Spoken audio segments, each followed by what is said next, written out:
Hi guys! Welcome back to my channel. Again, my name is Jap. Kumusta po kayong lahat?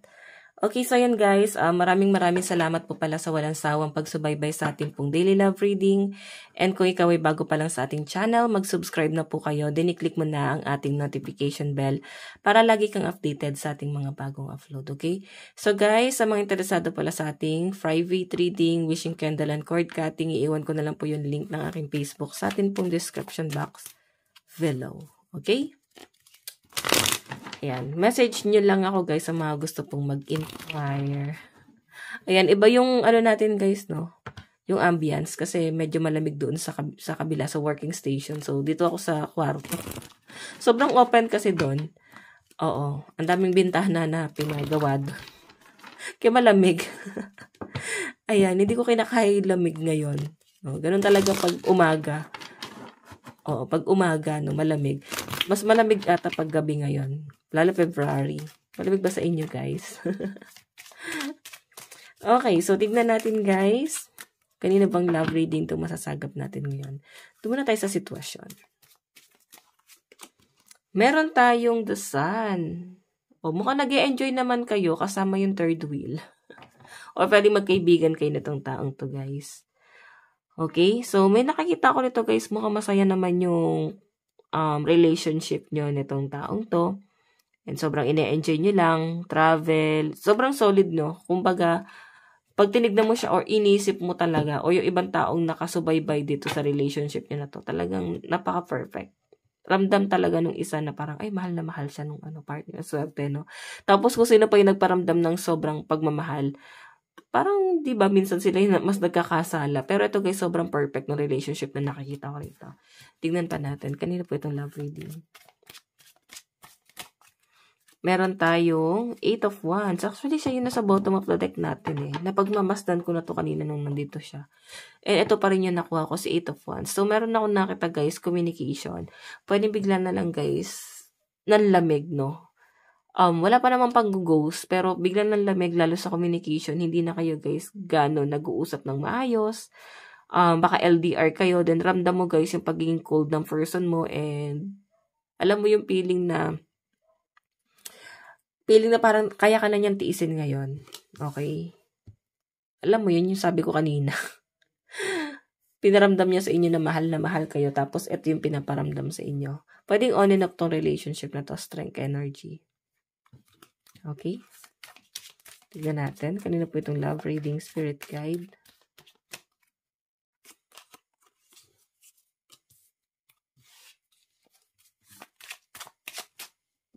Okay. Ten of Pentacles. What else? Four of Swords.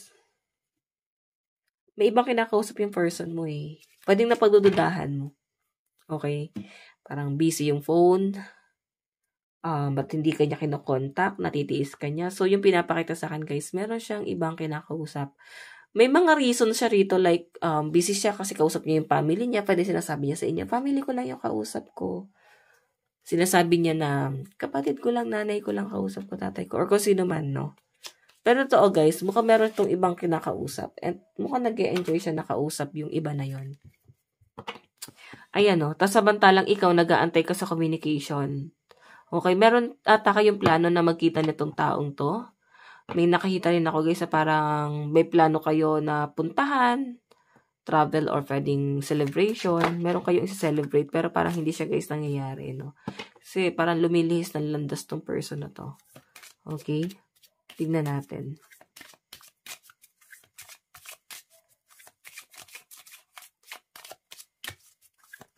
Okay. Kanina po itong love reading spirit guide.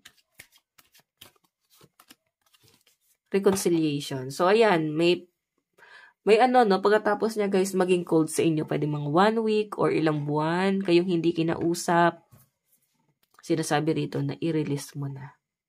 Release your ex. O pwede naman kayo sa may karelasyon mo pa tong taong to, no? Pero parang, ayan, biglang magiging consistent yung pakikipag-communicate niya sa inyo. Kasi pwedeng hindi sila, guys, ngayon nagkakasundo nung iba niyang nakakausap dito. Okay? So, ikaw, nandiyan at aware siya na parang di mo naman siya iiwan. aware siya na mahal mo siya. So, ang ginagawa niya rito guys, ikaw naman yung option niya. Kahit sabihin natin na parang ikaw yung original or ano ka ba? Ano ba yung role mo? Ano ba yung title mo? Ano ba yung label nyo? Original ka ba or third party? So, may reconciliation. So, ayan, may pagpaparamdam siyang gagawin dito, guys. After niyang mawala, ayan, para kasing ginost, no? Tignan mo naman may mga kandila dito. Okay, so sa pinapakita sa akin dito, guys, ayan, pagkatapos niya, guys, hindi kasi putin siguro nung may mga plano kayo. Hindi kasi nisipot, hindi ka na niya lang bigla kinakausap. So, hindi mo na rin, guys, talaga pinilit, no? Tingnan natin. Meron tayong true love. First love mo ba to, puppy love? Or pwedeng matagal kayo na tong taong to? Ayan, mukhang gagawa ng effort sa'yo. Ano to? Natauhan to, ha? Natauhan tong person mo na to kung bakit siya, guys, may pagpaparamdam na ginagawa rito. Meron tayong finances and career. So, hindi mo, guys, bibigyan ng attention tong taong to kasi, or hindi mo siya, guys, masyadong papansinin kasi ang nakikita ko sa inyo, nagpo-focus ka sa financial mo, no? Papokus ka na lang sa trabaho mo kasi nung nawala siya or nung bigla niyang pinaramdam sa inyo itong pagiging cold niya sa inyo, pwedeng kayo pa rin naman, no? Kung parang nung panahong naging cold siya sa inyo, sobrang laking abala sa inyo, lalo na hindi ka makapag-focus sa trabaho mo. Okay? Na parang ikaw yung breadwinner tapos ikaw yung napanghihinaan ng loob. Tignan natin, guys, meron tayong let go of control issue. Allow this situation to unfold naturally. Oh, ang dami nyo, guys, issue na. Pero mukhang i-flirt ka niya, guys. Nasa inyo yan. May naamoy ako parang nagluluto. Gulay ba yan? Oh. Parang ayan, na-channel ko yung energy. May nagluluto rito, guys. Ako yung energy nyo. Ayan. So, nakikita ko rito, guys, na itong person mo na to, parang babalik siya na parang wala lang, no? Nonchalant. Parang wala lang pakialam na parang, hey, you, ganyan. So, ikaw, parang busit na busit ka sa taong to na bigla-bigla na lang magpaparamdam. Para siyang, biglang naglaho, tapos biglang parang wala lang nangyari. Kinakamusta ka, piniflirt ka. Diba? So, ikaw, naiirita ka sa ginagawa niya kasi parang ang selfish na tong taong to. So, malakas ang energy ng Wands, Aries, Leo, Sagittarius, Capricorn, Taurus, Virgo, Aquarius, Gemini, and Libra. So, tignan natin, guys. Energy. Ano yung nararamdaman sa'yo ng person mo? Nararamdaman ng person mo sa'yo ngayon? May pagmamahal pa ba? Ano ba? Spirit guide. Oops. Ayan, the lovers. Mahal ka pa nito, guys. Mahal ka pa nito. Ayan. Oh my God. Bakit parang may ibang nakakausap dito? Ayan, oh. Okay. So, pwedeng mararamdaman mo yung pagbabago na itong taong to, guys. Hindi siguro sila nag-work nung ka-talking stage niya, no? Tontuwa ka, no? Tapos ikaw pala option. Diba? Last option ka. Huling alas ka nitong taong to. So, tontuwa ka pa na. Ayan. Nilalambing ka. Sorry naman, baka sabihin niya sinisira ko yung moment yung dalawa. Gusto lang kita matauhan. So, the lovers, guys, Sagittarius, energy. Okay, ayan. Mahal ka na itong taong to. Pwedeng may, relasyon pa kayo nito. Baka naging marupok ka na naman, sis. Okay. Tingnan natin. Ano yung tingin ni person mo sa'yo ngayon? Paano kanya pagmasdan? Wow, 7 of Swords. Grabe. May hawak kang swords. May hawak kang kutsilyo. So, Aquarius, Gemini, Libra sa side ni person. Masyado kang matapang. No? Natatakot siya sa inyo. And parang feeling ko hindi naman na siya gagawa ng kasalanan. Kasi pwede pinaramdam mo na sa kanya yung kaya mong gawin. At saka, this time, grabe na yung pagiging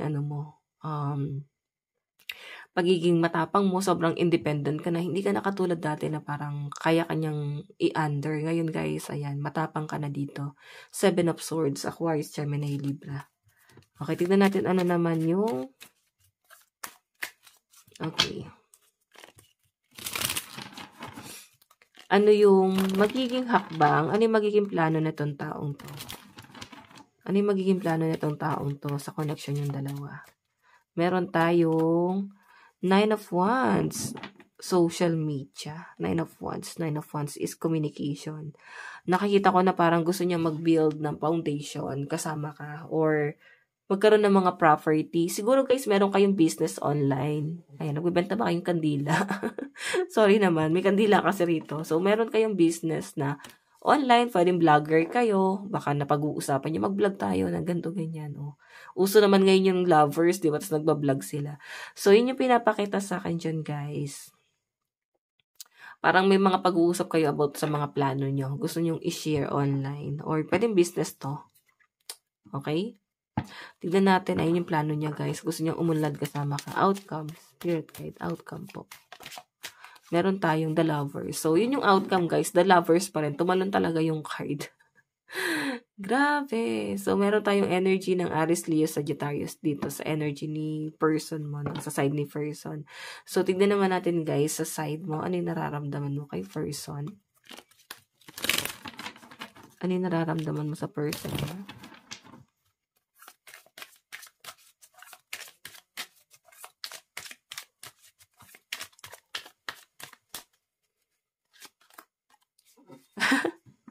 Stop complaining. Ang dami niyang sinasabi. Siguro siya talaga itong nangungulit sa inyo. Ayan, parang tapos ka na sa kanya lahat na ginawa mo para dito sa connection na to. No? Nag-effort ka sa kanya, binigay mo lahat sa kanya. So, ayan, sabi ko sa inyo guys, may reconciliation. Then yung pagpaparamdam na ginagawa niya dito guys, ang dami niyang sinasabi. Ang dami niyang paliwanag. Hugas kamay, no? Parang ganon. Masyadong nagmamalinis. Ganon yung nakikita ko sa energy niya. Ito yung reaction mo. Dahil mong sinasabi, parang tama ka na dyan. Parang ganon. Medyo irita ka talaga sa taong to. Okay, ayan. Okay. Tignan natin. So, ano naman ang tingin mo sa person mo? Doing nothing is fine too. Wala naman siya guys ginagawa eh. Like, hanggang salita lang siya, puro lang siya pangako, hindi naman niya guys paninindigan. Yun ang tingin mo sa kanya, parang babalikan ko na naman to, tapos parang patibong na naman, parang kumuha ka na naman ng batong ipupukpok sa ulo mo. So, medyo tamad itong taong to or wala talaga siyang ginagawang effort. Hindi siya sweet. Naniniwala kayo guys na hindi naman kayo sa pagtatanggol, no? May mga cheater kasi guys, talagang sobrang sweet nila. Kaya nga sila guys, nagkakaroon ng third party kasi marami talaga nagkakagusto sa mga cheater kasi sweet sila. Okay? Hindi kagaya guys ng mga loyal. Wala naman guys pakiramdam. Yung iba kasi guys na hindi cheater, hindi sila guys ganun ka-sweet. Oo. Ganun. Hindi ko naman guys parang tawag dito guys, hindi ko naman guys nino-normalize yung mga ganyan. Pansin ko lang, nasabi ko lang naman. Okay? So, tignan natin ano yung magiging plano mo, hakbang mo dito sa connection nyo. Sometimes, I need help. Parang yun lang naman ang gusto mo, assurance or matulungan ka man lang niya. Kasi parang pagod ka na eh. Kung may mga anak kayo guys, pwedeng hindi ka niya tinutulungan. Basta parang parang ewan tong person mo, no? Okay, tignan natin. Ano naman yung magiging outcome sa side mo? Meron tayong relieve the pressure. Masyado ka na guys stress, masyado ka nang nape-pressure. So, gusto mo na siya guys talagang i-detach, no? So, kung relasyon mo to guys, pagod ka na, gusto mo nang bitawan, pero ang dami na guys nag-uugnay sa inyo. Mahirap nang bitawan pag masyado ng maraming ugnayan, no? Marami nang pwedeng maapektuhan sa hiwalayang magaganap sa inyo. Okay, tingnan natin. Ano yung magiging future po dito sa connection na to. So, ayan, water sign, Cancer, Pisces, Scorpio. Marami siyang option kasi parang wala siyang pagbabago, guys, no? Cheater talaga to. 3 of Pentacles, Capricorn, Taurus, Virgo. So, collaboration. Ina-entertain naman talaga siya, guys. No? Yung tipong, kahit alam na may karelasyon, talagang nakakahanap pa rin siya. No? Siguro nagtataka kayo, bakit nakakahanap pa rin siya ng iba, no? So, yung person mo kasi guys, magaling itong makisama. Okay. Ano yung outcome? Death. New beginning to guys, nasa inyo yan, no? Depende yan sa inyo. Kung gusto mo talaga guys na parang ayusin pa rin yung relationship nyo or magkaroon pa rin guys ng magandang ugnayan. That kasi guys is ending a new beginning. Okay? May new beginning dito pero nasa sayo yan guys.